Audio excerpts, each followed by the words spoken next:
आप सभी का स्वागत है विद्या एजुकेशन के इस concept clear result clear channel पे। आज जो क्लास है ये है अब की बार डबल स्टार, मतलब दरोगा बनने का सपना जिन लोगों ने भी अपने हृदय में संयोजा है उसको अंतिम मोमेंट पे हम लोग जो भी ऊर्जा लगा सकते हैं, हमारी ओर से जो कुछ हो सकता है, एक बार हम भरपूर इसका प्रयास कर रहे हैं। इसमें यह क्लास तो ऑफलाइन में होना था, लेकिन चूंकि अभी करण सर आए हुए हैं दिल्ली से तो उनका क्लास लेट तक अभी चल रहा है। 11 तक वे क्लास इधर लेंगे। 12 तारीख से ये ऑफलाइन के साथ तमाम सेंटर जो भी हमारे हैं सब जगह से प्रारंभ हो जाएंगे। तब तक YouTube पर भी सभी लोग आनंद लेंगे। हमारा YouTube परिवार भी इसमें पूरे रूप से जुड़ेंगे, सब लोग इसका लाभ उठाएंगे।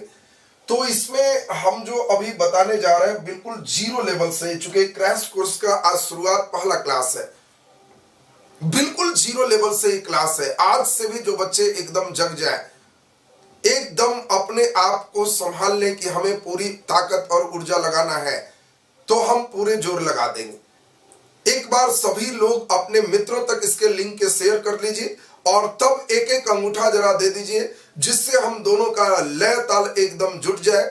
लाइक बटन जरा दबा लीजिए और तब एकदम जीरो लेवल से इस क्लास को हम प्रारंभ करने जा रहे हैं। तो चलिए इस वर्ग को हम प्रारंभ करते हैं। देखिए अब इसमें हमारी रणनीति क्या होगी, किस प्रकार आपकी तैयारी होनी चाहिए, सब चीजों पर जीरो लेवल से चर्चा करेंगे। कई हमारे मित्र ऐसे भी हैं जो नौकरी में हैं, कई लड़के को हमने पिछले बैच में भी देखा दरोगा में, वे पुलिस में हैं, बॉर्डर पे हैं, दूसरे राज्यों में सेवा दे रहे हैं और आज वे बिहार की सेवा के लिए लगातार तैयारी में भी हैं, बिहार से जो मूल रूप से हैं, और वे पिछले एग्जाम में भी कंप्लीट कई लोग हुए। सभी लोग अब भी समय है, दूसरे एग्जाम में जो लोग फॉर्म भरे हैं फिर से एक बार एनर्जी के साथ जुट जाइए। चलिए आप सभी लोग की इजाजत हो गई है। अब मैं चाहूंगा कि आप अपना एनर्जी लिखने से ज्यादा यहां समझने पे लगा देंगे। जो लोग यहां समझने पर एनर्जी लगा देंगे वो लोग का क्लास बहुत ही बेहतर ढंग से होते चला जाएगा। तो देखिए सबसे मूलभूत चीज है कि आप जिसकी तैयारी कर रहे हो दारोगा, ये एकदम नाम ही है बेजोड़। एक बार पकड़ लिए तो दा रो के दा चाहे गा के दा देना तो है। इतना वीआईपी पोस्ट की आप तैयारी कर रहे हैं, मतलब बिहार में दरोगा का एक अच्छा खासा माना जाता है दरोगा बाबू। पहले भी प्रेमचंद जी भी नमक के दरोगा, ये महत्वपूर्ण पद की चर्चा पहले भी साहित्य में भी हो चुकी। तो इसमें देखिए बिहार दरोगा का एग्जामिनेशन, चूंकि पिछले दरोगा का अब जो है लगातार सभी लोग का फिजिकल और ट्रेनिंग ये तमाम क्रिया उनके हो जाएंगे, तब आपके मेन लाइन क्लियर हो जाएंगे। यानी आपको अभी 1.5-2 महीना एकदम समय है, अंतिम नेक टू नेक आप वर्क कर सकते हैं। इसमें अब देखिए बिहार दरोगा के लिए आपकी जो तैयारी होगी इसमें समय की कोई दिक्कत नहीं है। 100 क्वेश्चन 2 घंटा का मतलब 120 मिनट में बनाना होता है, इसलिए इसमें टाइम का कोई दबाव नहीं। सबसे इंपॉर्टेंट चीज यही है, समय के दबाव में रणनीति अलग होती। इसमें टाइम फैक्टर इशू नहीं है। 120 मिनट 100 क्वेश्चन, टाइम आपके ज्यादा है, नंबर ऑफ क्वेश्चन आपके कम है। दूसरी बात, इसमें जो आपके सिलेबस हैं, इसमें सिलेबस के अनुसार से आपको सभी चीज पढ़ने हैं। हिस्ट्री भी पढ़ने हैं, ज्योग्राफी भी पढ़ने हैं, पॉलिटी भी पढ़ने हैं, इसके बाद फिजिक्स, केमिस्ट्री, बायोलॉजी, ये सभी आपको देखने हैं। तब हम लोग करंट अफेयर भी देखेंगे। करंट अफेयर के बाद हम लोग देख लें इकोनॉमिक्स की भी बात हो जाएगी, मैथ की भी बात हो जाएगी। देखिए पीटी के सिलेबस में मैथ नहीं, सिलेबस में नहीं लिखा, लेकिन पिछले बार की अगर एग्जामिनेशन को देखा जाए तो पिछले बार मैथ रहा है, 5 क्वेश्चन थे। इसमें लगभग एक अनुमान आपको कर दें, ये तीनों से 15-15 क्वेश्चन रहेंगे।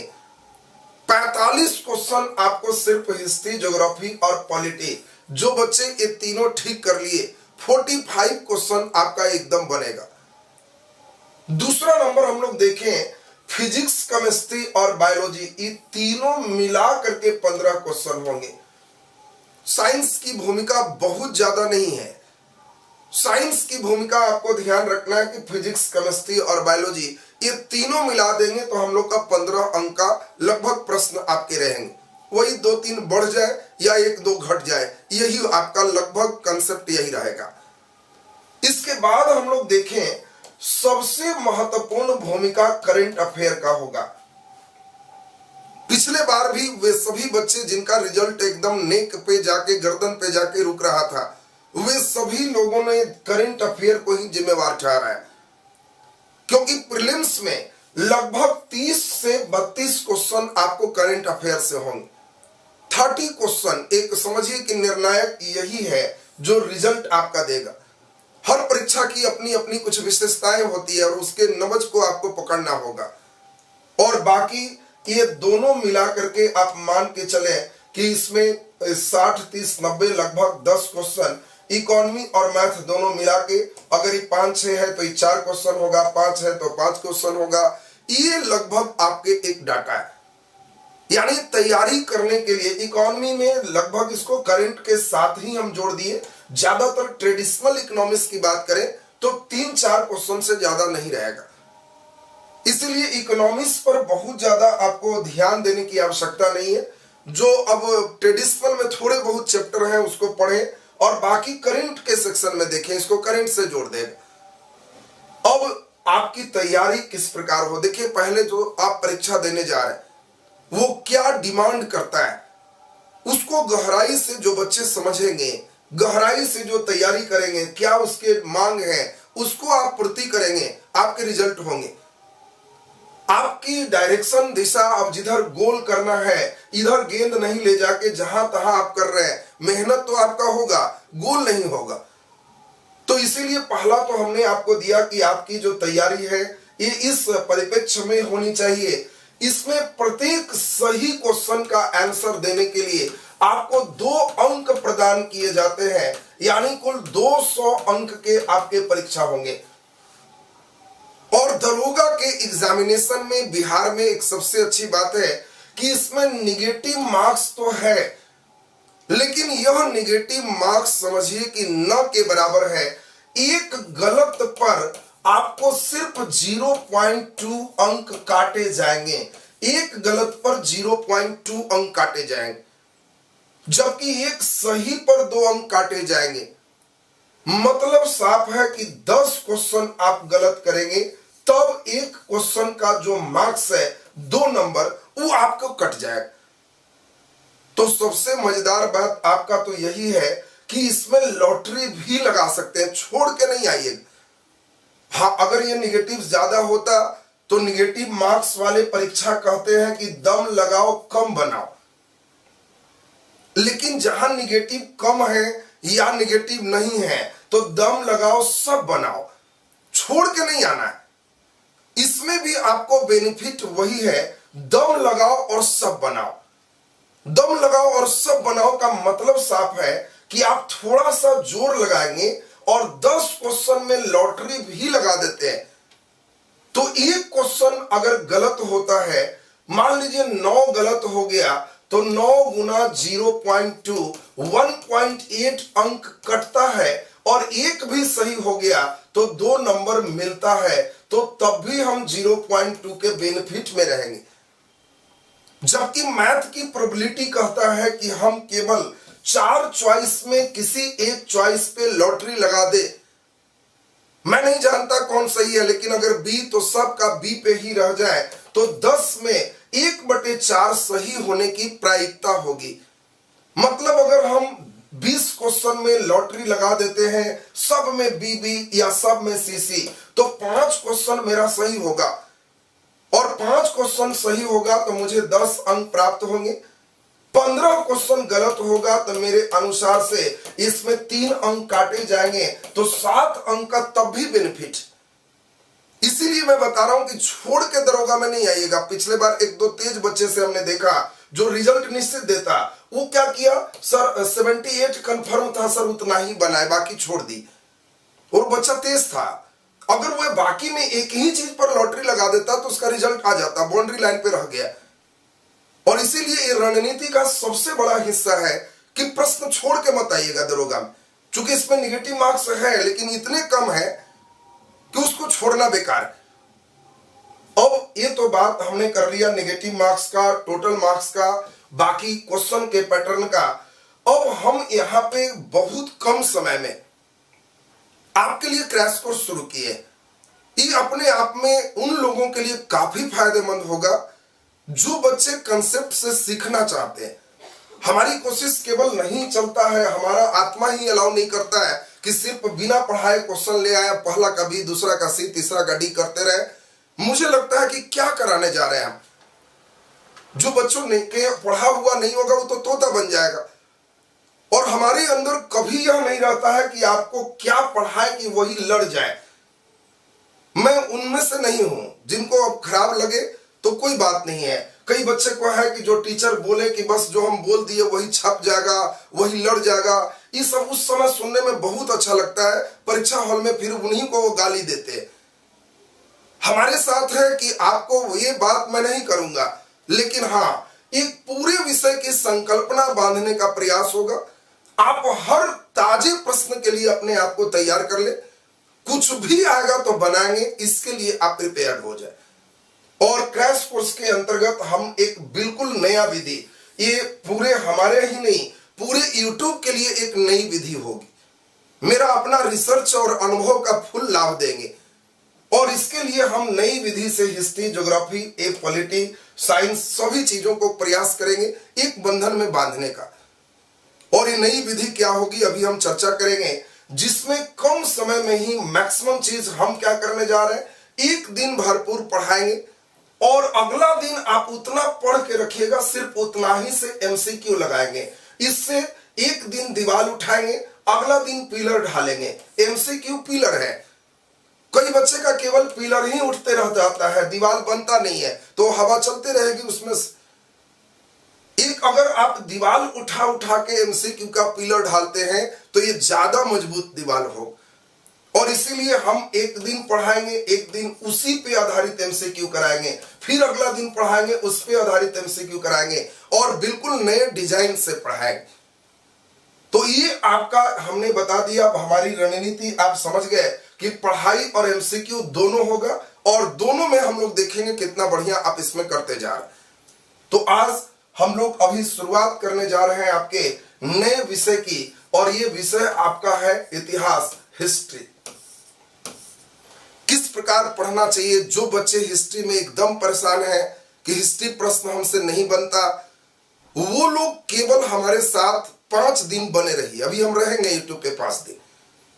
आप हिस्ट्री के साथ बहुत इंजॉय करेंगे क्योंकि हम आपको बहुत नयापन देने जा रहे हैं। आपको बिल्कुल लगेगा कि बिल्कुल नया है, ऐसा कहीं हमको वीडियो नहीं मिला, ये बिल्कुल आप कहेंगे। इसमें इतिहास में हम लोग को कोशिश क्या करनी चाहिए उसको समझिए। इतिहास में सिर्फ और सिर्फ जो बच्चे 4 सेक्शन देखेंगे, 4 का मतलब है राजनीतिक, सामाजिक, आर्थिक और धार्मिक। देखो क्रैश कोर्स में हम दूसरे डिजाइन से चलते हैं। इसमें एक ही साथ पूरे का पूरे सब चलेंगे। राजनीतिक पूरे एंशिएंट मिडाइवल एक साथ चलेगा, फिर उसी तरह एक साथ सामाजिक, एक साथ आर्थिक और एक साथ धार्मिक, बस एक साथ पूरे शुरू हो जाएंगे। तो आपको हिस्ट्री का एक कंसेप्ट बैठेगा। जिन बच्चों के पास कंसेप्ट बैठ जाएगा वो हिस्ट्री कभी नहीं भूलेंगे। कई टीचर भी बोल देते हैं कि हिस्ट्री है बहुत बेवफा, आज पढ़ो कल सफा। लेकिन मैं बता दूं इससे ज्यादा वफादार तो कोई है ही नहीं। ये बेवफा कहना बिल्कुल गलत बात होगी। आप लेकिन इसका एक सीक्वेंस चैन बनाइए, और वो सीक्वेंस चैन हम अभी समझा रहे हैं, उसको पूरा ध्यान से समझिए और तब आपका कंसेप्ट जिसको कहते हैं वो आपको मिल जाएगा। यानी हम 4 लेसन पढ़ेंगे, राजनीतिक जीवन, सामाजिक जीवन, आर्थिक जीवन और धार्मिक जीवन। इनमें किन किन चीजों को ध्यान रखना चाहिए, बस इसी का नाम इतिहास है। वो सबसे इंपॉर्टेंट क्या है, राजनीतिक में सबसे पहले तो आपको ध्यान रखना होगा कोई भी वंश, किसी भी राजा की स्थिति के बाद तब हम लोग को मेन इसमें ध्यान रखना पड़ेगा, इस राजा का क्षेत्र, राजा के द्वारा किया गया युद्ध, राजा के द्वारा किया गया कोई भी नया प्रयोग, ये सब चीज आपको ध्यान रखना है। राजा के कौन कौन अधिकारी हैं, ये सभी बात हम लोग अभी चलेंगे। सेना, टैक्स, तमाम चीज आपको इसमें एक साथ हम लयबद्ध करेंगे। और तब मजाल नहीं है कि हिस्ट्री में क्वेश्चन छूटेगा, क्योंकि हम पूरे एंशिएंट मिडाइवल एक साथ चलेंगे। जब हम सामाजिक चलेंगे, महिलाओं की स्थिति, वस्त्र, भोजन, आवास, मनोरंजन, पूरे दाह संस्कार, सभी बात सामाजिक में हो जाएंगे। आर्थिक में फिर वही कृषि, पशुपालन, व्यापार, मुद्रा, ये सभी बात का स्टडी होगा और एक साथ आपको जोड़ेंगे। एक साथ जोड़ने का मतलब यहां एक साथ पूरे एंशिएंट से मिडाइवल तक चलेगा।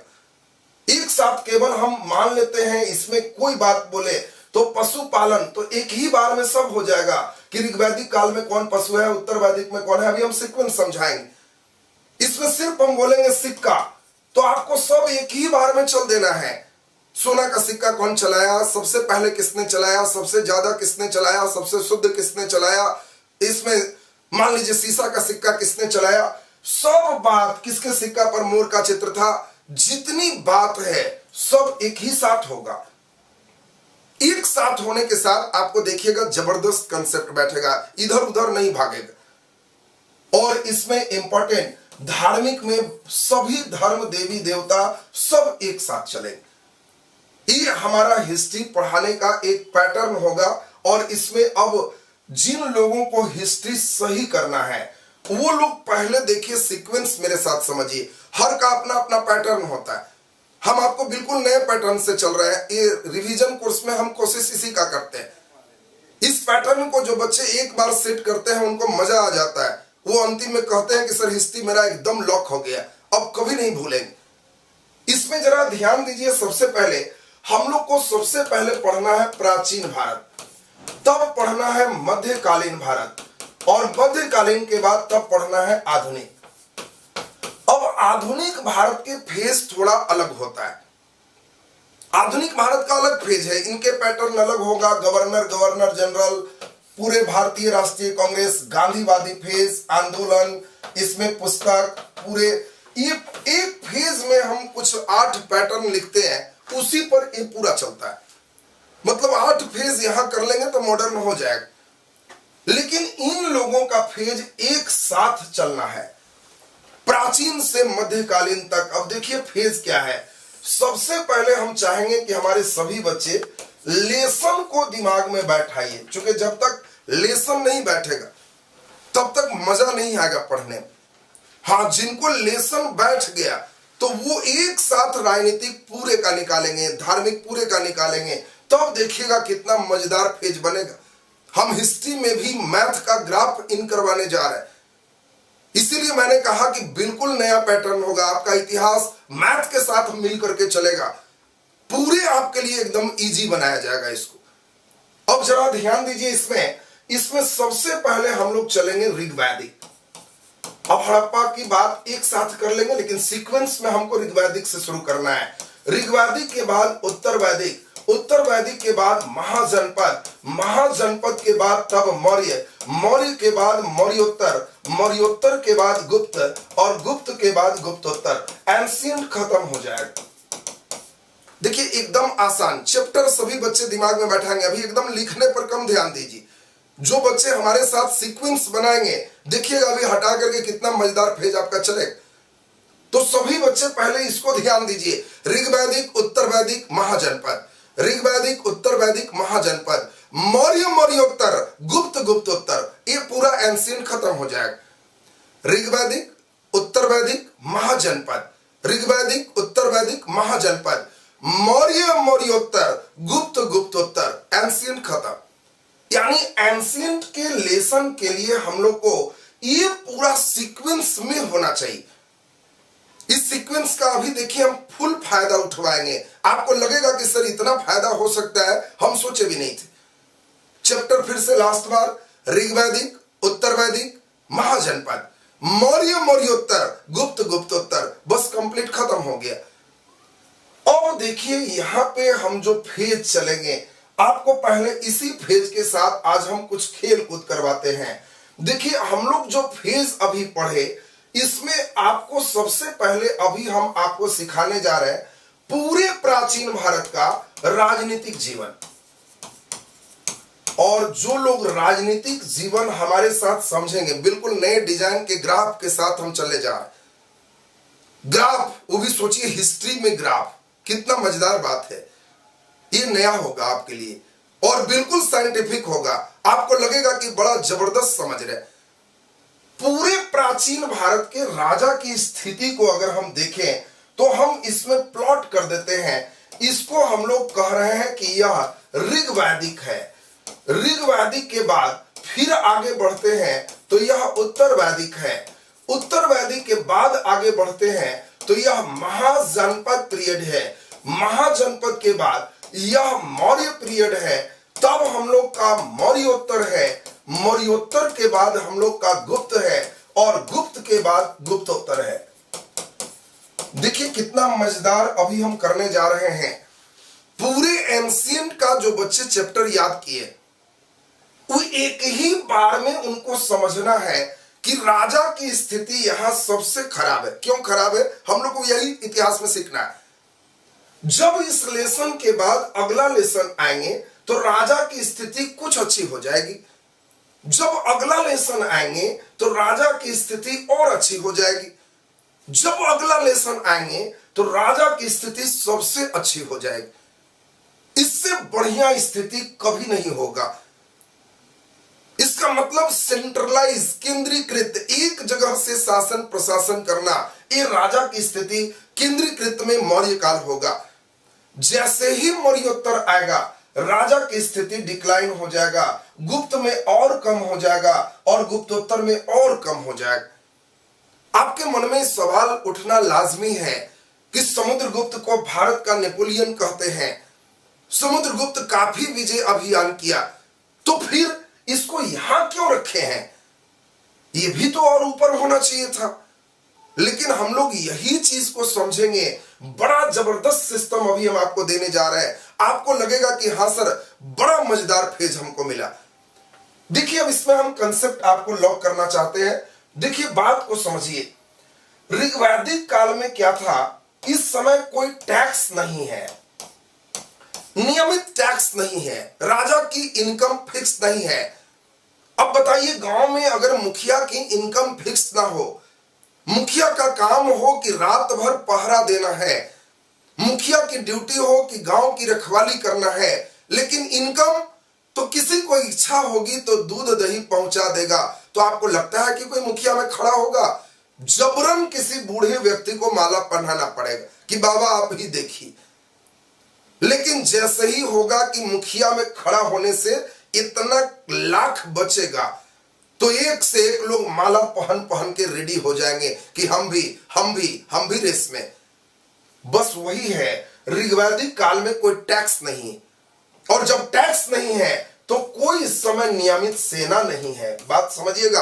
आपसे पूछेगा पहली बार नियमित सेना कब आया, पहली बार नियमित कर कब आया, पहली बार जीत और विजय युद्ध की बात होगी। बहुत कुछ अभी हम आपको सिर्फ इसी में सिखाएंगे। सारा चीज इसी पे हो जाएगा और पूरा एंशिएंट खत्म हो जाएगा। हम लोग का जो रिवीजन चल रहा है, मैं पहले भी बताया कि यूट्यूब में बिल्कुल नया होगा, फुल कंसेप्ट के अनुसार। जो बच्चे केवल बैठ के एक कॉपी में बस ऐसे मारेगा, पूरा इतिहास एंशिएंट खत्म। एक ग्राफ बनाएंगे तो पूरा मेडाइवल खत्म होगा, और तब उसके बाद एमसीक्यू लगवाएंगे तो आपको लगेगा कि एक भी क्वेश्चन गलत नहीं हो रहा है, क्योंकि कंसेप्ट आपके पास। अब जरा ध्यान दीजिएगा हमारे साथ। पहले ऋग्वैदिक काल में कोई नियमित कर नहीं है, नियमित सेना नहीं है। जब उत्तर वैदिक काल आया तो इस काल में भी जो टैक्स है, एक कर की चर्चा मिलती है जिसका नाम है बलि। आपसे पूछा जाएगा कि बताओ बलि क्या है, तो बलि एक टैक्स है उत्तर वैदिक काल में, ऋग्वैदिक काल में। लेकिन यह स्वैच्छिक कर है, अनिवार्य नहीं है, सबको देना जरूरी नहीं है। और इसीलिए उत्तरवादी काल में भी सेना नियमित नहीं है। ये बात आपको दिमाग में सेट रखना है। यानी इन दोनों पीरियड में टैक्स नियमित नहीं है, सेना नियमित नहीं है। पहला वह फेज जहां पे नियमित कर हुआ है, पहला वह फेज जहां से नियमित सेना प्रारंभ हुए हैं, वो महाजनपद पीरियड। और इसीलिए आपको यहां पे एक बहुत अच्छा ऑब्जेक्टिव आपको मिलेगा कि पहली बार नियमित सेना किस वंश में या किस कालखंड में हुआ, तो महाजनपद काल में पहली बार नियमित सेना हर्यक वंश के राजा हम लोग का शुरुआत करेंगे। इसके पहले टैक्स नियमित नहीं है और इसके पहले कोई सेना नियमित नहीं है। इसके बाद सेना बढ़ते चले जाएंगे, फिर सेना के बदलाव को हम आपको समझाएंगे, कैसे बदलाव हुआ है उससे आप स्थिति समझ पाएंगे। दूसरी बात, हमें सिर्फ इतना ही पे पूरा चीज डिस्कस करना है और आपका सिर्फ ध्यान चाहेंगे। आप एक एक चीज पर एकदम कोई कमेंट्स नहीं, एकदम पूरी ताकत लगाओ समझने पर, क्योंकि बड़ा गंभीर क्लास हो रहा है। ये देखने में आपको भले हल्का लगे, लेकिन आप एक बार समझ लोगे तो सचमुच हल्का हो जाएगा। और यही चीज सबको बहुत दुख देते रहता है। दूसरी बात, अब सबसे इंपॉर्टेंट हम अभी चलने जा रहे हैं, राजा है तो इस राजा के लिए कुछ राजनीतिक संस्था है जो राजा पर मॉनिटरिंग करती है। जैसे आज हमारे प्रधानमंत्री हैं तो लोकसभा है, राज्यसभा है, उन पे मॉनिटरिंग करने का काम करते हैं, वे नियम को निर्धारित करने का काम करते हैं। क्या एंशिएंट पीरियड में, सबसे स्टार्टिंग पीरियड में राजतंत्र यहां से सब जगह चलेगा, राजा के बेटा ही राजा होंगे, ये तमाम यहां से लेके यहां तक होगा। लेकिन उस राजा पे होगी, ये आपको सीखना सबसे जरूरी है। तो इसमें ज्यादातर जो क्वेश्चन है आपको ये दोनों से सबसे ज्यादा पूछते हैं। हम पूरे एकदम आपको समझा रहे हैं, धीरे धीरे एकदम ध्यान देते जाइएगा। ऋग्वैदिक काल में एक सबसे पुरानी संस्था थी, इसका नाम था विदत। विदत के बाद एक संस्था थी जिसका नाम था सभा और एक संस्था थी जिसका नाम था समिति। तीन संस्था की बात चल रही थी। बातों पर ध्यान दीजिएगा, क्या इसमें कहना चाह रहे हैं उस पर जरा गौर करेंगे सब कोई, ध्यान देंगे सब कोई। चलिए समझे आप।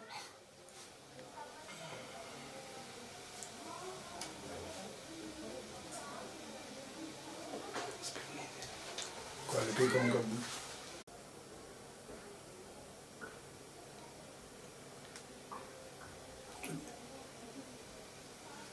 चलिए, कुछ टेक्निकल इशू आ गए थे, देखिए अब सही है सबका।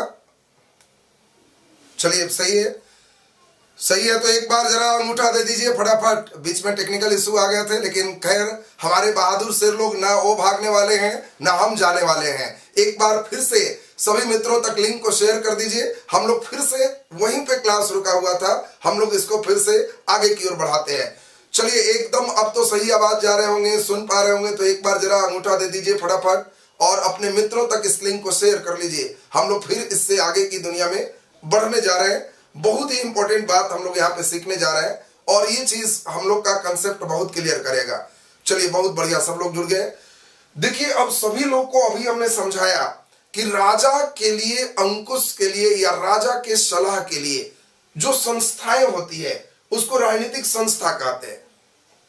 और राजनीतिक संस्था में ऋग्वेद में 3 का वर्णन है, विदत, सभा और समिति।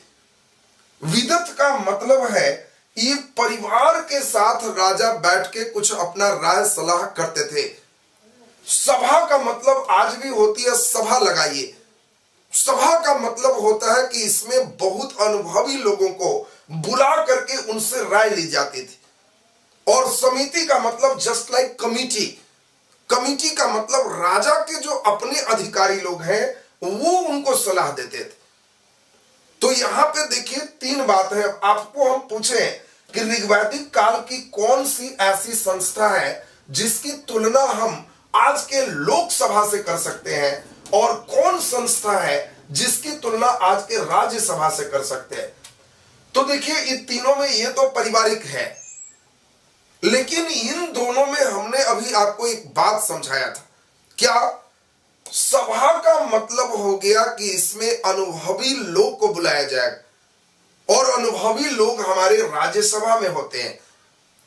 लोकसभा का मतलब ये एक समिति है, कमिटी है, जो राजा के साथ बैठक करके मंत्रिमंडल के साथ डिसीजन देगी। और ये तीनों विदत सभा समिति ऋग्वेद में। यहां के बाद सबसे बढ़िया क्वेश्चन आपको फिर आ जाते हैं उत्तर वैदिक काल में। तो आपको समझना है कि उत्तर वैदिक काल में विदत समाप्त हो गए थे। ये एक अच्छा प्रश्न है, आपके लिए बढ़िया प्रश्न है। आपसे पूछा जाएगा कि उत्तर वैदिक काल में निम्नलिखित में कौन समाप्त हो गए। बढ़िया ऑब्जेक्टिव है कि सबसे प्राचीनतम संस्था कौन थी। ये सभी आपके लिए बहुत ही शानदार क्वेश्चन है। तो आपको ध्यान रखना है कि सबसे प्राचीनतम संस्था विदत थी और ये विदत उत्तर वैदिक काल में समाप्त हो गए। और अथर्ववेद में यह वर्णन किया गया कि प्रजापति के दो पुत्री हैं, सभा और समिति। आपको क्वेश्चन देगा कि प्रजापति के दो पुत्री किसे कहा गया, तो सभा और समिति को प्रजापति के दो पुत्री कहा गया अथर्ववेद में। तो हम लोग यहां पर देख लिए कि विदत समाप्त, सभा समिति इस समय भी कंटिन्यू है। इसके बाद राजा महाजनपद पीरियड से अब धीरे धीरे निरंकुश होने लगा। यहां पे राजा पे अंकुश है। जैसे ही राजा का बेटा ही राजा होगा तो वो धीरे धीरे निरंकुश होगा, अपने अनुसार से सब चीज चलेगा। और इसीलिए इन सभी जगहों पर ये संस्थाएं कमजोर पड़ गई। आगे सभा समिति भी समाप्त हो गए महाजनपद पीरियड में। तो एक तो सभा समिति से प्रश्न रहते हैं। अगला नंबर, अब एक बहुत इंपॉर्टेंट क्वेश्चन जो आपके बनते हैं, हम लोग अब उसकी चर्चा करेंगे। आपको बिल्कुल साइंटिफिक ढंग से हम इस ग्राफ पे ही पूरे का पूरे एंशिएंट सिखाने जा रहे हैं। जो जहां पे जरूरी है एक एक स्टेप को आप पकड़िएगा बढ़िया से। फिर इसका पूरा साइंटिफिक लिखा हुआ नोट्स आपको टेलीग्राम पे प्रोवाइड कर देंगे, डिस्क्रिप्शन बॉक्स में लिंक दिया हुआ। वहां पे एकदम मॉडर्नाइज आपको पीडीएफ मिलेंगे जिसमें हमारे अनुसार से जैसे आपको साइंटिफिक दिमाग में जाना चाहिए वो चीज आपको वहां मिल जाएगा। और एक बार समझे रहेंगे तो पढ़ने में बड़ा आसान होगा कि नहीं, दिमाग में बिल्कुल मेरा सेट हो पा रहा है। अब जरा यहां पे हमारे साथ गौर करें। अगला नंबर है जो राजा के सहयोग करने वाले अधिकारी हैं। ये भी बहुत इंपॉर्टेंट है जिसको समझना है। आप लोग भी राजा के सहयोग करने वाले अधिकारी ही बनेंगे। तो इस समय राजा के सहयोग करने वाले जो अधिकारी हैं, ऋग्वेद में मेन अधिकारी एक ही है, वो है पुरोहित। बाकी इस समय कोई नियमित टैक्स है नहीं। तो राजा के सहयोग के लिए कोई बहुत बड़ा सहयोगी इस समय नौकरशाही नहीं है। उत्तर वैदिक काल में राजा की स्थिति कुछ अच्छी होती है और यहां पे 12 मेन रत्नीनों की चर्चा मिलती है। रत्नीन का मतलब ये अधिकारी है। आपको कभी भी पूछेगा 12 रत्नीन तो आप समझ जाओगे कि वो रत्नीन मीन्स अधिकारी। और 12 अधिकारी की चर्चा उत्तर वैदिक काल में मिलती है।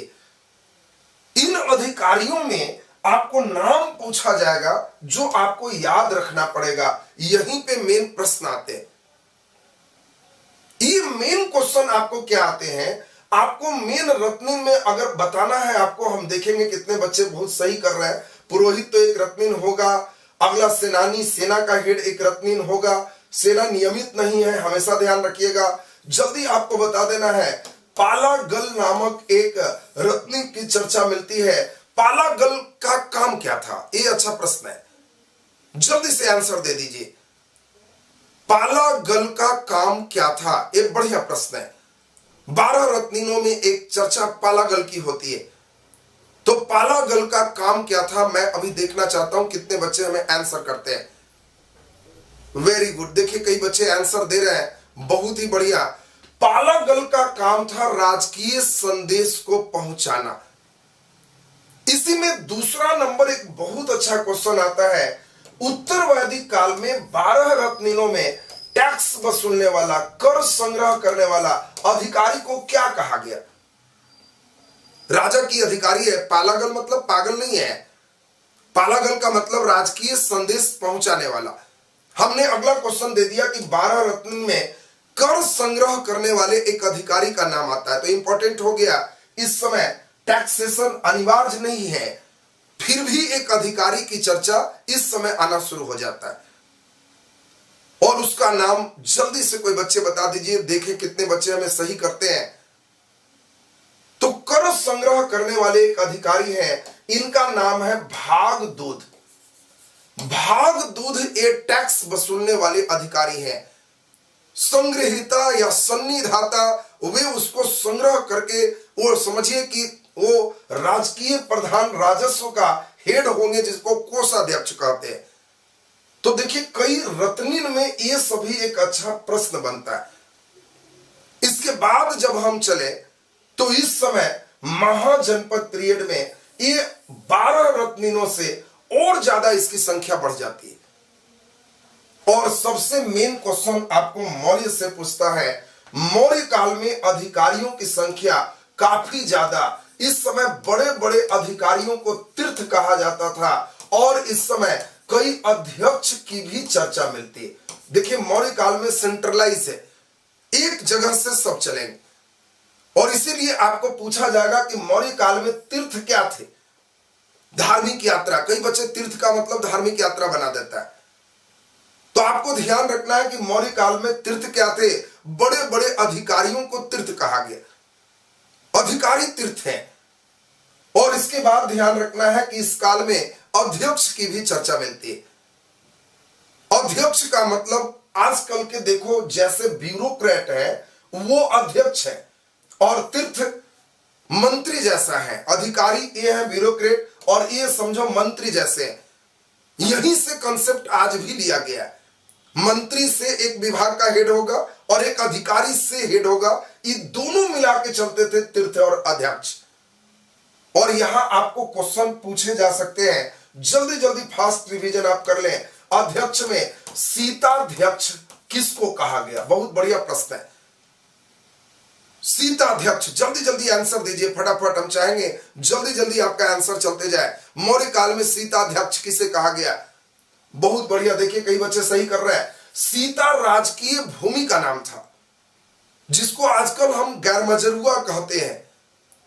उसी प्रकार उस समय राजा की जो जमीन होती थी उसको सीता भूमि कहते थे, और उस भूमि का जो हेड होते थे उसको हम लोग सरकारी भूमि के हेड को सीताध्यक्ष का नाम दिए। जल्दी से सभी बच्चे बताएं। अकाराध्यक्ष, 4-5 अध्यक्ष की चर्चा कर लेनी चाहिए, क्योंकि आपको यहां से अधिकारी से सीधा क्वेश्चन आ जाएंगे। जल्दी जल्दी आंसर दे दीजिए। अकाराध्यक्ष, अकाराध्यक्ष किसको कहे? वेरी गुड, देखिए कई बच्चे बहुत ही सही बना रहे हैं, कई बच्चे ने अच्छा कंसेप्ट लिया है, और फुल कंसेप्ट इसी पर बैठ के पूरे घर पे बनाना है। हम जो चल रहे हैं बस इसी पे ध्यान देते जाइएगा। इस पे जहां ध्यान दिए पूरा हिस्ट्री एंशिएंट आपको अचानक लगेगा कि 3 से 4 पेज में सिमट के रह जाएगा, और वो मलाई है, क्रीम है, सीधा ऐसा क्रैश में ही हम देने का कोशिश करते हैं। जो बच्चे एक बार पढ़े हुए हो उसको मजा आ जाएगा, एक भी प्रश्न गलत नहीं हो। अब जल्दी से देखिए अकाराध्यक्ष किस विभाग के अध्यक्ष है? तो देखिए बहुत ही सही आपने बताया, ये खान के हेड है। अब बताइए, आजकल खान मंत्री हैं, उस समय अकाराध्यक्ष होते थे। जल्दी से फिर बता दीजिए। कुपिया अध्यक्ष, कुपिया अध्यक्ष किस विभाग के हेड होते थे? जल्दी से हम चाहेंगे आंसर देते जाए। 5-6 अध्यक्ष की चर्चा कर लेंगे। वेरी गुड, देखिए कई बच्चे एकदम सही लिख रहे हैं, कुछ बच्चे बहुत ही बढ़िया कंसेप्ट रखे हैं। कुपिया अध्यक्ष, वन विभाग के हेड को कुपिया अध्यक्ष कहा गया। कुपिया अध्यक्ष माने वन विभाग के हेड। जल्दी से बता दीजिए अगला, बहुत इंपॉर्टेंट, लक्षणाध्यक्ष। ये इंपॉर्टेंट है, मौर्य काल में लक्षणाध्यक्ष थे। जल्दी आंसर दे दीजिए। 2 इसी तरह का नाम है, लवणाध्यक्ष, वो नमक के हेड है। लक्षणाध्यक्ष, जल्दी आंसर दीजिए। लक्षणाध्यक्ष, अब आपको जान के आश्चर्य होगा, मुद्रा के छापा खाना के हेड लक्षणाध्यक्ष थे, और इसीलिए कई बच्चे इसमें बहुत गड़बड़ करते। लक्षणाध्यक्ष का मतलब मुद्रा की जहां छपाई होती उसके हेड लक्षणाध्यक्ष है। वन के हेड कुपियाध्यक्ष है, खान के हेड अकाराध्यक्ष है, सरकारी भूमि के हेड ये सीताध्यक्ष है। तो इस समय आपने देख लिया कि किस प्रकार से कैसे इस समय अलग अलग अब विभाग के व्यक्ति आ रहे हैं। 18 तीर्थ और अध्यक्ष की चर्चा चल रही है इस समय। इनका रत्निन की चर्चा चल रही है। भागदूत और हम लोग देखे श्रमणीय धाता, ये सभी रत्निन है। इस समय अधिकारी की संख्या कम है। इन सभी जगहों पर नया चीज आएगा जिसको सामंती सिस्टम कहेंगे, जो आपको अभी हम समझाएंगे। अगला नंबर अब जो सबसे महत्वपूर्ण है उसकी बात करें, तब युद्ध की बात करेंगे, मुद्रा की बात करेंगे, विदेशी यात्री की बात करेंगे। सबसे मजेदार क्या होगा, हम बहुत नया डिजाइन से आपको पढ़ाने जा रहे हैं। जितना विदेशी यात्री है एंशिएंट से मॉडर्न एक साथ पढ़ाएंगे, ये सबसे महत्वपूर्ण है। एक साथ जिन बच्चों का सीक्वेंस जुट गया कि सर मेगास्थनीज से शुरू किए और एकदम लास्ट औरंगजेब तक जब पहुंचा देंगे, आगे नहीं होगा तो कैप्टन हॉकिंस वगैरह जितना है, औरंगजेब का मतलब वो सब होते हुए, और एक सीक्वेंस में जो बच्चे बैठा लेगा अपने दिमाग में, उनको परीक्षा हॉल में कभी क्वेश्चन परेशान नहीं करेगा। उनको लगेगा कि हाँ पूरा चैन मेरे साथ बना हुआ है और हम उसको सही कर रहे हैं। हम अभी वही करने जा रहे हैं। अब यहां पे आपको अब सबसे महत्वपूर्ण काम होगा, और आज सबसे टफ वर्क हम इसको करने जा रहे हैं। अभी सभी राजा के नाम याद करना। जिन बच्चों को राजा का नाम दिमाग में बैठ गया, तब मजा आ जाएगा पढ़ने में। लगने लगेगा कि हाँ सर लोड मेरा एकदम ठीक हो गया। तो पहला काम अभी राजा का नाम एकदम धीरे धीरे सब चीज सही करते जाएंगे। पहले अब समझिए, फिर उसके बाद विदेशी यात्री और आगे बढ़ते जाएगा। जिन राजा में जो जो महत्वपूर्ण चीज है सब एक साथ आएगा। पहले हम चाहेंगे सब लोग सुनेंगे। ऋग्वैदिक काल में कोई राजा का कोई बहुत विशेष नाम नहीं है, लेकिन इसमें एक वंश के राजा का नाम आता है। वो है भरत कुल के राजा, भरत खानदान के राजा, और उस राजा का नाम है सुदास। बात समझेंगे? जिनका नाम जरूरी है मैं सिर्फ वही याद करवा रहा हूं, वो लाइन आपके दिमाग में एकदम जेहन में बैठना चाहिए।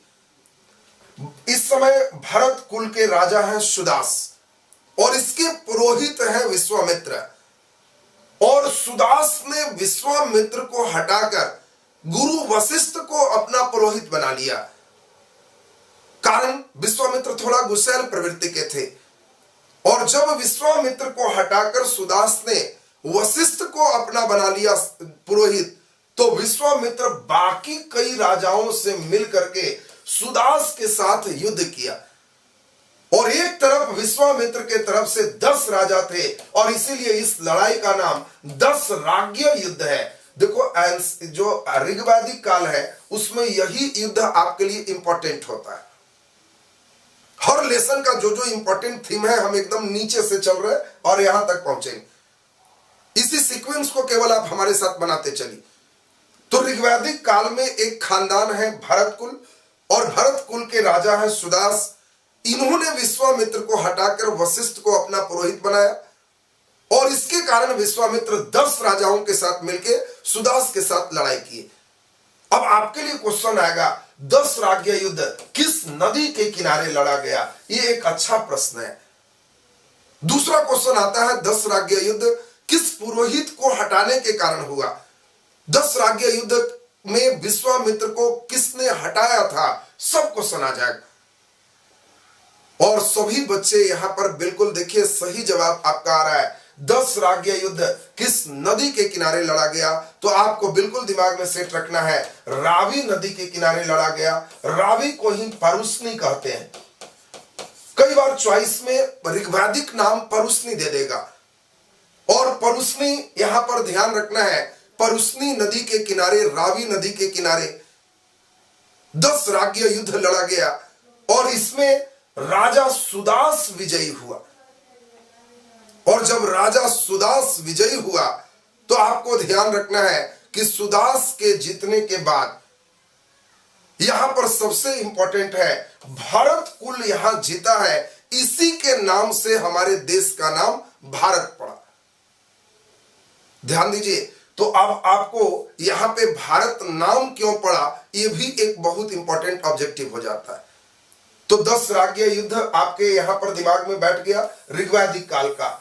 उत्तर वैदिक काल में हम जब चले तो इस समय कोई राजा का नाम बहुत इंपॉर्टेंट नहीं है, अब यहां पे पिछले बार भी दरोगा में क्वेश्चन आया है, ये थोड़ा सा इंपॉर्टेंट है और आपको 5 मिनट खूब मेरे साथ ध्यान देना होगा। हम एकदम सीक्वेंस वाइज चल रहे हैं, एक एक सीक्वेंस पर टाइम देंगे और एकदम दिमाग में सबका बैठ जाएगा।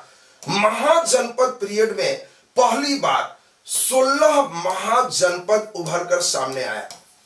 व्हाट इज महाजनपद, पहले तो ये दिमाग में सबका हम ला दे।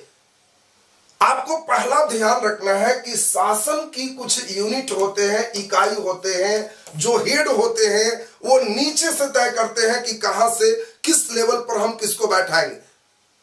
तो शासन की इकाई से भी प्रश्न आपको पूछे जाते हैं। पहले हम इकाई क्लियर करेंगे तब इसको डिटेल करेंगे। ऋग्वैदिक काल में प्रशासन की सबसे छोटी इकाई कुल था। कुल मीन्स खानदान। उस समय खानदान वाइज हेड बनते थे, एक खानदान का एक हेड होगा और कई खानदान मिलके कुल के बाद ग्राम बनते थे, कई ग्राम मिलके विश्व बनते थे और विश्व मिलकर के जन बनते थे। और क्वेश्चन आएगा ऋग्वैदिक काल में प्रशासन की सबसे छोटी इकाई क्या थी? कुल। ऋग्वैदिक काल में प्रशासन की सबसे बड़ी इकाई क्या थी? जन। सुनते जाएंगे एकदम धीरे धीरे, पूरे फेज एकदम ठीक होना चाहिए। जब उत्तर वैदिक काल आया तो इस काल खंड में भी प्रशासन की सबसे छोटी इकाई कुल ही रहा, खानदान वही रहा और कई कुल मिलके ग्राम, ग्राम मिलके विश्व, विश्व मिलके जन और जन मिलके जनपद हो गया। कई जन मिलके जनपद, जनपद आज भी यूपी में जिला को कहते हैं। तो आपको एक बहुत इंपॉर्टेंट चीज हमने क्या समझाया, उत्तर वैदिक काल में प्रशासन की सबसे छोटी इकाई कुल ही है, जो ऋग्वैदिक में भी है। लेकिन लैटर वैदिक पीरियड में प्रशासन की सबसे बड़ी इकाई जन के जगह जनपद हो गया। और यहीं पे सबसे फिर इंपॉर्टेंट लाइन आ रहा है जो हम चाहेंगे सब बच्चे एक बार हमारे साथ सुनेंगे। जब हम महाजनपद पीरियड की बात करेंगे तो यह पहला ऐसा काल है कि इस समय बड़े बड़े क्षेत्र पे राजा का अधिकार हुआ और प्रशासन की सबसे छोटी इकाई कुल समाप्त हो गया। और प्रशासन की सबसे छोटी इकाई गांव, ये जो महाजनपद में सेट हुआ, लगातार सभी फेज में आज तक यही प्रशासन की सबसे छोटी इकाई। तो आपसे क्वेश्चन आ जाएगा, प्रशासन की सबसे छोटी इकाई के रूप में ग्राम कब स्थापित हुआ? बहुत बढ़िया प्रश्न है। तो आपको ध्यान रखना है कि महाजनपद पीरियड में प्रशासन की सबसे छोटी इकाई गांव बना। उसके पहले ऋग्वैदिक और उत्तर वैदिक काल में प्रशासन की सबसे छोटी इकाई कुल था, खानदान था। और इसके बाद आपको ध्यान रखना है महाजनपद पीरियड में गांव, गांव मिलकर के विश्व, विश्व मिलके जन, जन मिलके जनपद और जनपद मिलके महाजनपद। और इसीलिए इस पीरियड का नाम महाजनपद पीरियड है। इसलिए इस पीरियड का नाम महाजनपद पीरियड है। अब आपको क्वेश्चन पूछेगा कि महाजनपद पीरियड में प्रशासन की सबसे छोटी इकाई क्या थी? तो गांव। महाजनपद पीरियड में प्रशासन की सबसे बड़ी इकाई क्या थी? तो महाजनपद। अब देखिए यहां तक आपको कंसेप्ट एकदम ठीक ठाक हो रहा है। अब महाजनपद पीरियड के बाद जब मौर्य काल आया तो मौर्य काल में प्रशासन की इकाई थोड़ा सा चेंज हुआ और इस चेंज इकाई को हम चाहेंगे बढ़िया से मौर्य काल को समझे। इस समय फिर वही है, प्रशासन की सबसे छोटी इकाई गांव है। कई गांव मिलकर के जो जिला है, जिला को मौर्य काल में विषय कहा गया। देखिए यहां पे जनपद कहा गया था जिला को, लेकिन मौर्य काल में जिला का नाम विषय हो गया। कई जिला मिलके जैसे कमिश्नरी बनता, कमिश्नरी को मंडल कहा गया और कई मंडल मिलके, कई कमिश्नरी मिलके जो राज्य बनते, राज्य को प्रांत कहा गया। और मौर्य काल में प्रशासन की सबसे बड़ी इकाई प्रांत है, सबसे छोटी इकाई ग्राम है। देखिए हम एक बार पूरे फेज चलेंगे और एक करके दिमाग में जो बच्चे यूनिट वाइज बैठाएंगे, जो लड़के बैठ करके स्थिर से सोचेंगे कि इस काल में सबसे छोटी इकाई, बड़ी इकाई, सबसे छोटी इकाई, बड़ी इकाई कैसे चेंज होते जा रहा है। आज जो हम लोग चल रहे हैं, आपको जान के सबसे बड़ा आश्चर्य होगा, सभी बातें लगभग मौर्य काल से ही लिया गया। चाहे वो नगर निगम की बात हो, चाहे शासन प्रशासन की बात हो, अधिकांश बात आप देखोगे तीर्थ और अध्यक्ष, आज भी उसी तरह है, सेक्रेटरी और मंत्री। उस काल में जैसे जैसे लगभग बातें थी आज भी वही बात चलती। इस समय भी नगर प्रशासन की चर्चा होगी कि पाटलिपुत्र में नगर प्रशासन है, कई समितियां हैं, इतने सदस्य हैं, सेम लगभग वही चीज। उस समय भी नगर प्रशासन सोचिए जन्म मरण का आंकड़ा लिखती थी, जनगणना विभाग था मौर्य काल में। आज भी नगर परिषद जन्म प्रमाण पत्र और मृत्यु प्रमाण पत्र देते हैं, सब मौर्य काल से लिया गया। तो इसके जब प्रशासन की बात जब समझाएंगे तो आपको बड़ा आश्चर्य होगा कि उस जमाने में इतना हाई टेक्नोलॉजी कल्पना से परे। तो अभी हमने आपको क्या बताया कि इस मौर्य काल में प्रशासन की सबसे छोटी इकाई गांव, गांव के बाद जिला को विषय, जिला के बाद कमिश्नरी को मंडल और मंडल के बाद प्रांत। फिर क्वेश्चन पूछ सकता है गांव के हेड होते थे उसको क्या कहते थे? तो ग्रामिक कहते थे, जैसे अभी मुखिया कहते उस समय ग्रामिक कहते। विषय के हेड को क्या कहते? नाम वही है, विषयपति। विषय के हेड जैसे जिला का हेड जिलाधिकारी, उस समय है विषयपति। मंडल के हेड को क्या कहते? एक अच्छा लेवल का क्वेश्चन। मंडल का हेड पूछने पर कई बच्चे नहीं बता पाते। मौर्य काल में जो मंडल के हेड होते थे उनको महामात्य कहते थे, महामात्य। और प्रांत के हेड प्रांतपति होते थे, जो लगभग राजा के ही बेटे राजकुमार को बनाए जाते थे। मौर्य काल में आपको मालूम है 5 प्रांत हैं। उत्तरा प्रांत की राजधानी तक्षशिला है, दक्षिणा प्रांत की राजधानी स्वर्णगिरी कर्नाटक है, पूर्वी प्रांत की राजधानी आप जानते हैं पाटलिपुत्र है, 3 के बाद कलिंग की राजधानी तोसली है और उज्जैन प्रांत अवंती की राजधानी। 5 प्रांत हैं। अशोक राजा बनने के पहले कहां का प्रांतपति था? तो क्वेश्चन आएगा तो उज्जैन का प्रांतपति। प्रांत पे हमेशा राजा के बेटे ही प्रांतपति होते थे। मौर्य काल में प्रांतों की संख्या तो 5, राजधानी के साथ आपको दिमाग में सेट रखना। फिर इसी प्रकार हम गुप्त काल में आएंगे, फिर गुप्तोत्तर में आएंगे। तो पहले आप यहां तक का फेज एकदम समझते चलिए और बहुत बेहतर ढंग से आप समझ भी रहे हैं। हम लोग लास्ट रिवीजन आपका एक बार देख लें, यहां तक की बात एकदम दिमाग में सबका बैठ जाए। पहला हम लोग क्या बैठाया दिमाग में, फिर से सुनेंगे। हम लोगों ने बैठाया एक बहुत महत्वपूर्ण बात कि ऋग्वैदिक काल में प्रशासन की सबसे छोटी इकाई कुल है, उत्तर वैदिक काल में भी प्रशासन की छोटी इकाई कुल है। महाजनपद पीरियड में ग्राम सबसे छोटी इकाई होती है जो सभी में कंटिन्यू चलेगा। इस काल खंड में ऋग्वैदिक में प्रशासन की सबसे बड़ी इकाई जन है, इसमें जनपद है, इसमें महाजनपद है, इसमें प्रांत हो जाता है। बस ये चीज जिनके दिमाग जेहन में आ गया, ये फेज मूव करना आपका शुरू हो गया। ये सब समझो आत्मा है। अब थोड़ी चर्चा हम करें महाजनपद पीरियड, एकदम गंभीरता पूर्वक हमारे साथ सुनिए। 600 ईस्वी पूर्व की बात चल रही है। इस काल खंड में पहली बार लोहा का प्रयोग कृषि कार्य में हुआ है। देखिए यहां पे बहुत ही स्पष्ट आपको कर दे, क्वेश्चन का मूवमेंट एकदम ठीक रखिएगा। मूवमेंट जिनका सही है मजा आ जाएगा, उसको हिस्ट्री एकदम जबरदस्त हो जाएगा, क्योंकि हम आपको एक एक जगह पे लॉकिंग कर रहे हैं।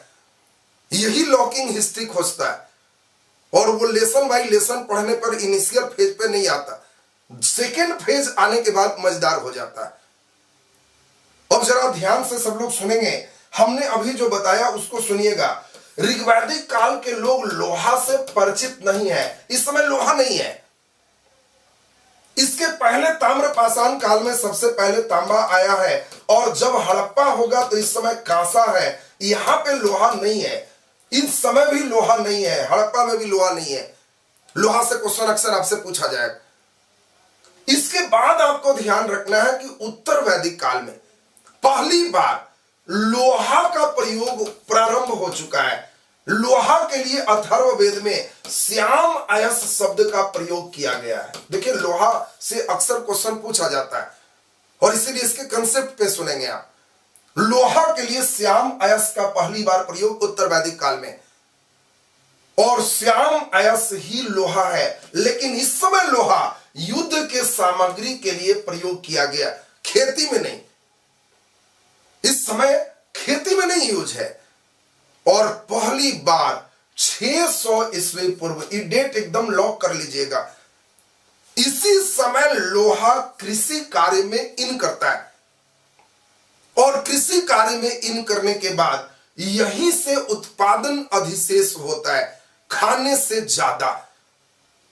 और तब बड़े बड़े क्षेत्र में अब राजा के पास ज्यादा से ज्यादा टैक्स आ रहे हैं, क्षेत्र का विस्तार हो रहा है और 16 बड़े बड़े क्षेत्र का निर्माण होता है, जिसको 16 महाजनपद के नाम से जानते हैं। और हम चाहेंगे 16 में कम से कम भी 10 महाजनपद सभी बच्चों को राजधानी के साथ याद रहे। पिछले बार दरोगा में एक महाजनपद का कैपिटल पूछा है, हम भी पूछेंगे, लेकिन हम एकदम पहले खूब पढ़ा के चल रहे हैं, एकदम एक एक करके समझेंगे। पहले जो भी प्रश्न बन सकते हैं 16 महाजनपद से, उस बात को समझिए। थोड़ा सा मेरे साथ आप ध्यान दीजिएगा तो कहिएगा कि एकदम फुल कंसेप्ट मेरा आ रहा है। महाजनपद का निर्माण कब हुआ? 6ठी सदी ईस्वी पूर्व, 600 ईस्वी पूर्व में। किसके कारण हुआ? लोहा का प्रयोग कृषि में होने के कारण उत्पादन अधिशेष हुआ। इस समय ये नगर बना है, इसके पहले गांव था और यह भारत का द्वितीय नगरीकरण है, क्योंकि प्रथम नगरीकरण हड़प्पा है। क्वेश्चन फिर यही आता है, द्वितीय नगरीकरण कब हुआ? 600 ईस्वी पूर्व में। प्रथम नगरीकरण कहता देन हड़प्पा हो जाता, तो द्वितीय नगरीकरण लोहा के कारण 600 ईस्वी पूर्व में 16 महाजनपद के रूप में हुआ। ये आपके दिमाग में एकदम बैठ गया होगा। अगला हम फिर पूरा कंसेप्ट आपको दे दे तो लगभग बड़ा मजेदार फेज आपको आ जाएगा। ये क्या कंसेप्ट है? कहता है कि इसमें इसकी पहली जानकारी एक बौद्ध ग्रंथ है और एक जैन ग्रंथ है, इन दोनों में मिलता है तो दोनों पुस्तक का नाम पूछता है। अब आपको ध्यान रखना है, बौद्ध ग्रंथ का नाम है अंगुत्तर निकाय। इससे दो फायदा होगा, एक तो आपको कई बार देगा निम्नलिखित में कौन बौद्ध ग्रंथ नहीं है, तो आपको समझना है कि अंगुत्तर निकाय एक बौद्ध ग्रंथ है जिसमें पहली बार 16 महाजनपद की चर्चा की गई। दूसरी बात एक इंपॉर्टेंट है, जैन ग्रंथ का नाम है भगवती सूत्र। भगवती सूत्र पहला जैन ग्रंथ है जिसमें 16 महाजनपद की चर्चा की गई। आपको देगा कौन जैन ग्रंथ है, कौन बौद्ध ग्रंथ है, डायरेक्ट भी कई बार नाम आ जाते। तो एक तो पहला ये बेसिक लेवल का हो गया, लास्ट रिवीजन कर दें, दिमाग में एकदम बैठाते चलेंगे। 600 ईस्वी पूर्व लोहा का पहली बार कृषि में प्रयोग, द्वितीय नगरीकरण का जन्म, बौद्ध ग्रंथ अंगुत्तर निकाय और जैन ग्रंथ भगवती सूत्र में इसकी चर्चा मिलती है। अब यहां पे आपको 10 महाजनपद मानचित्र पर याद करना है। हमारा पूरा हिस्ट्री मानचित्र बेस्ड, ग्राफ बेस्ड होता है।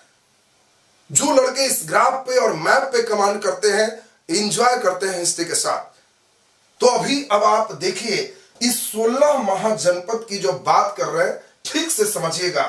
3 महाजनपद हमारे बिहार में ही हुआ, यानी बिहार के परीक्षा में इंपॉर्टेंट है कि 16 महाजनपद में कितने बिहार में थे, तो 3 महाजनपद। एक महाजनपद का नाम आप जानते हो, इसी का नाम है मगध महाजनपद। गंगा जब टप जाएंगे तो वज्जी महाजनपद और भागलपुर में जाएंगे तो अंग महाजनपद। ये 3 महाजनपद हमारे बिहार के। देखिए अब बिहार से जो बच्चे हैं उनको बिहार का तीनों महाजनपद ठीक चाहिए। वज्जी का ही राजधानी वैशाली है।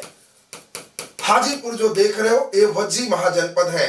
मगध की राजधानी राजगृह है और अंग की राजधानी चंपा है। ये मॉडर्न जगह भी आपसे पूछ सकते हैं, तो मॉडर्न जगह में आपको दिमाग में रखना है कि मगध महाजनपद मॉडर्न, गया जो आपका मगध का मतलब जहानाबाद, नालंदा, ये सभी सेक्टर आपके मगध महाजनपद है। इसके बाद अगर बात करें अंग का, तो भागलपुर और मुंगेर, बिहार में भागलपुर और मुंगेर जो देख रहे हो ये अंग महाजनपद है। और वज्जी तो गंगा पार, आप वैशाली हाजीपुर समझ ही रहे हो। यहां पे देखिए एक तो कैपिटल आपसे पूछे जा सकते हैं, दूसरा जो सबसे इंपॉर्टेंट है, एक एक करके चल रहा है। 16 महाजनपद में 15 महाजनपद नर्मदा से उत्तर है। महत्वपूर्ण बात सुनेंगे, 15 महाजनपद नर्मदा से उत्तर है। सिर्फ एक इकलौता दुलरुआ नर्मदा से दक्षिण में महाजनपद है तो दुलरुआ तो होगा। सब ऊपर है और नीचे, नीचे है तो दुलरुआ होगा। और ये दुलरुआ महाजनपद का नाम है अस्मक महाजनपद। अस्मक। आपसे पूछा जाएगा कि दक्षिण भारत में कौन सा महाजनपद है, तो दक्षिण में अस्मक महाजनपद है। और अस्मक का मतलब इसकी राजधानी है पोतना। देखिए यहां पे कई कंसेप्ट लेवल की बात करेंगे। देखिए अभी धीरे धीरे आपको लगेगा कि बड़ा बेहतर कंसेप्ट हमको मिल पा रहा है। इसमें सबसे बेहतर कंसेप्ट क्या है, सभी जगह डेवलपमेंट उत्तर भारत में है। चूंकि दक्षिण में बहुत उपजाऊ भूमि नहीं है, और जब उपजाऊ भूमि नहीं है तो उस समय कृषि ही आय का सोर्स था। तो जनरली ये भी आपको हम पढ़ाएंगे कि कई राजा तो जीत के छोड़ दिया। समुद्रगुप्त की भी बात वैसे ही देखोगे, क्योंकि जीतने के बाद रखने में ज्यादा खर्च था, वहां से टैक्सेशन कम थे। तो सभी राजा दक्षिण के प्रायः कमजोर थे। उत्तर के राजा ने ही दक्षिण को जीता। आपको इस क्वेश्चन आएगा, पहला राजा जिसने दक्षिण भारत विजय किया, सल्तनत काल का पहला राजा जिसने दक्षिण भारत विजय किया, मुगल का पहला राजा जिसने दक्षिण भारत विजय किया। ये सब शानदार क्वेश्चन है, फुल कंसेप्ट नुमा क्वेश्चन है। सभी राजा उत्तर के ही दक्षिण जीते, सिर्फ एक राजा थे जो दक्षिण से उत्तर जीते। बता दो कौन वंश के थे, तो समझेंगे एकदम हिस्ट्री का कंसेप्ट आपको है। सिर्फ एक राजा ऐसे थे जो दक्षिण के थे और उत्तर का विजय किया। वो किस वंश के राजा हैं, वंश का नाम बता दीजिए तो समझेंगे आपने हिस्ट्री सीखा है। धीरे धीरे देखिए हिस्ट्री की ओर आपको ले जा रहे हैं, और यही इतिहास है। यही फेज जो बच्चे समझने लगेंगे, हिस्ट्री समझने लगेंगे।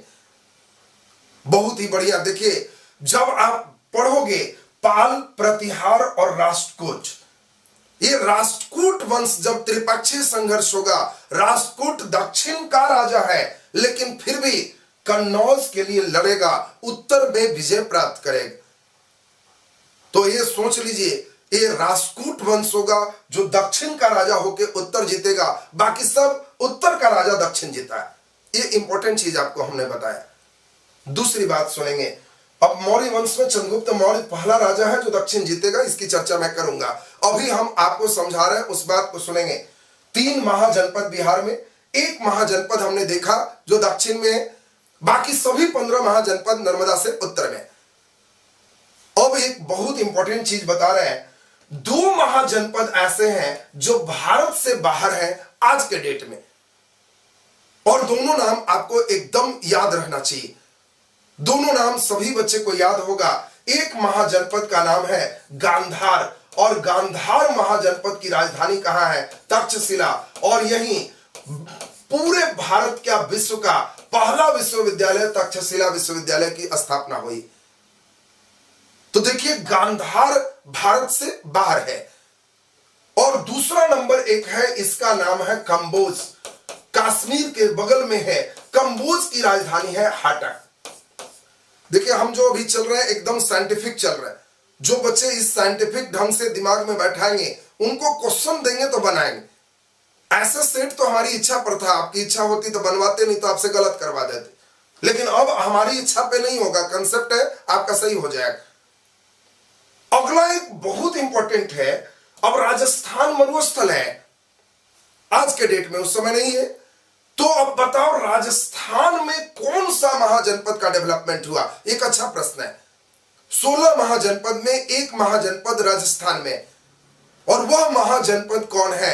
आपको क्वेश्चन देगा निम्नलिखित में कौन सा महाजनपद का विकास राजस्थान में हुआ, तो आपको ध्यान रखना है राजस्थान का महाजनपद है मत्स्य महाजनपद, जिसकी राजधानी है विराटनगर।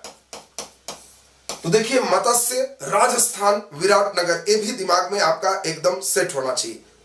मध्य प्रदेश में इसके नाम बार बार आपको मिलते हैं, और ये नाम हमेशा आगे भी चलते रहेगा।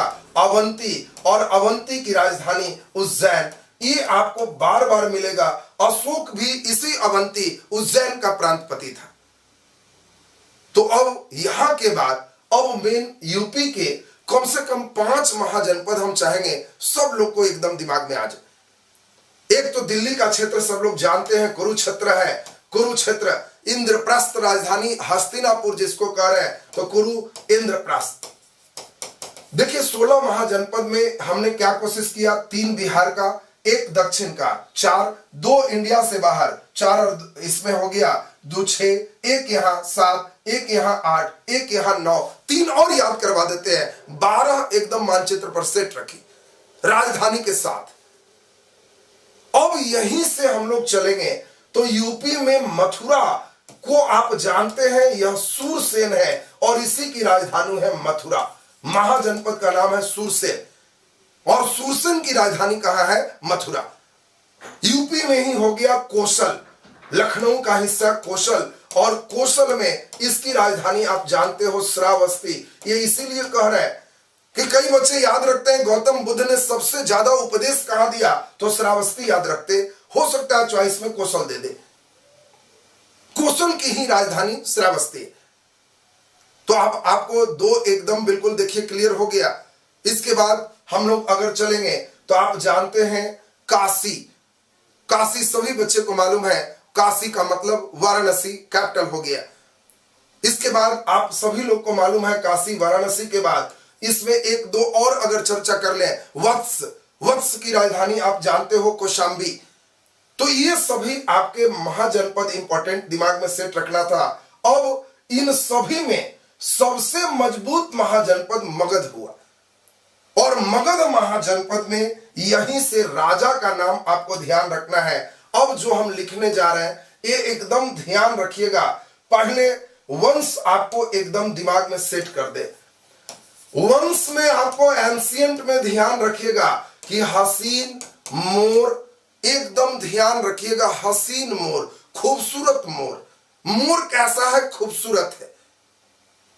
और तब इसमें एक बात और ध्यान रखिएगा कि मोर में सुग्गा मतलब तोता में और कौवा में सबसे हसीन कौन है, तो मोर। मोर के बाद तो सुग्गा, तब कौन है, कौवा। बस डायनेस्टी एकदम आपके दिमाग में आ गया। हर्यक वंश, शिशुनाग वंश, नंद वंश, मौर्य वंश, शुंग वंश और कण्व वंश, इतना फेज एकदम कंटिन्यू चाहिए। देखिए जिसके पास एकदम वंश कंटिन्यू है, राजा कंटिन्यू है, तब केवल फैक्ट रखने में तो कुछ दिक्कत नहीं। आपको एकदम ध्यान रखना है कि हसीन, खूबसूरत, कौन खूबसूरत, तो पहले मोर, तब सुग्गा, तब कौवा। खूबसूरत कौन है, मोर सबसे खूबसूरत। मोर के बाद कौन है, तो सुग्गा है, और उसके बाद कौन है, तब कौवा। तो बस हो गया। अब आपके दिमाग में बैठ गया हर्यक वंश, शिशुनाग वंश, नंद वंश, मौर्य वंश, शुंग वंश और कण्व वंश। देखिए अब आपका एकदम फेस बन गया। अब इसी से जितना राजा है वो सब अगले दिन चलेंगे। कल के क्लास में पूरे एंशिएंट को हम पूरे राजा को याद करवाएंगे पूरे कहानी के साथ। कल आपको लगने लगेगा कि फेस बैठ गया। सबसे मजेदार बात, सिर्फ 12 क्लास लेंगे, हिस्ट्री कंप्लीट हो जाएगा। कंप्लीट 12 दिन का मेरा क्लास होगा और 12 क्लास में पूरा हिस्ट्री को नए डिजाइन से बांधेंगे, जिस पैटर्न से कोई कभी नहीं पढ़े हो, बिल्कुल नया पैटर्न होगा। क्योंकि मैं सामाजिक भी पढ़ाऊंगा तो मजा आएगा। हम ग्राफ बनाएंगे, ऐसे करेंगे तो ऋग्वैदिक काल है और ऐसे करेंगे तो उत्तर वैदिक है, मतलब महिलाओं की स्थिति ग्राफ बना के दिखा देंगे क्या डाउन है, और इसी के पेट में लिख देंगे क्या क्या अधिकार है क्या क्या नहीं। जितने प्रश्न आएंगे एक ग्राफिक मेथड से देखेंगे। ये अपने आप में नया मेथड होगा जिसको मैंने इजाद किया।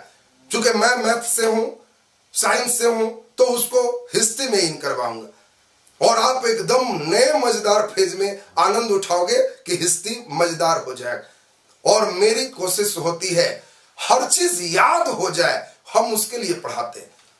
सेट बनाते समय आपको लगे कि क्या चटनियन पूछ रहा है, एकदम हल्का हल्का दे रहा है, तब मजेदार हो जाएगा। और सभी लोग टेलीग्राम का लिंक इसके डिस्क्रिप्शन बॉक्स में है, जुड़ जाइएगा। पर डे आपको एक पीडीएफ देंगे, पचाते रहिए और बस लगे रहिए, मजेदार फेज हो जाएगा। तो आज का क्लास यहीं तक। कल मिलते हैं इस वादा के साथ, पूरे राजा एंशिएंट का आपके दिमाग में होगा।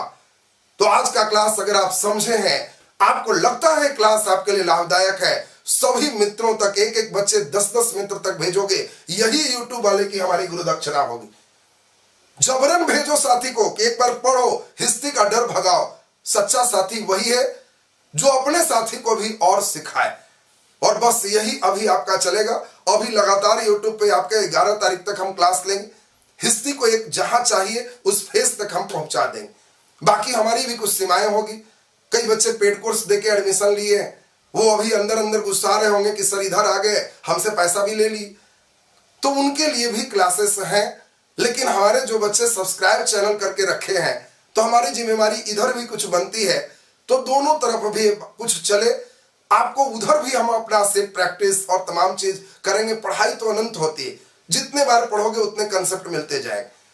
तो अभी इधर लगातार आपके साथ है, हिस्ट्री को ठीक करके ही छोड़ेंगे। और अब की बार डबल स्टार, सचमुच डबल स्टार लगेगा, क्योंकि पूरे हिस्ट्री भी हम ही लेंगे, ज्योग्राफी भी बिल्कुल नया पैटर्न से पढ़ाएंगे। ये नहीं कि तुम हमसे पढ़ चुका है तो तुमको लगेगा कि पैटर्न वही है, बिल्कुल बदल देंगे। लगेगा कि हाँ एकदम सर ही बदल गए, ये तो पहले ऐसा नहीं कर रहे थे। क्योंकि इस समय आपका रिवीजन का सिस्टम है, एकदम न्यू मॉडल से रिवाइज कर देंगे।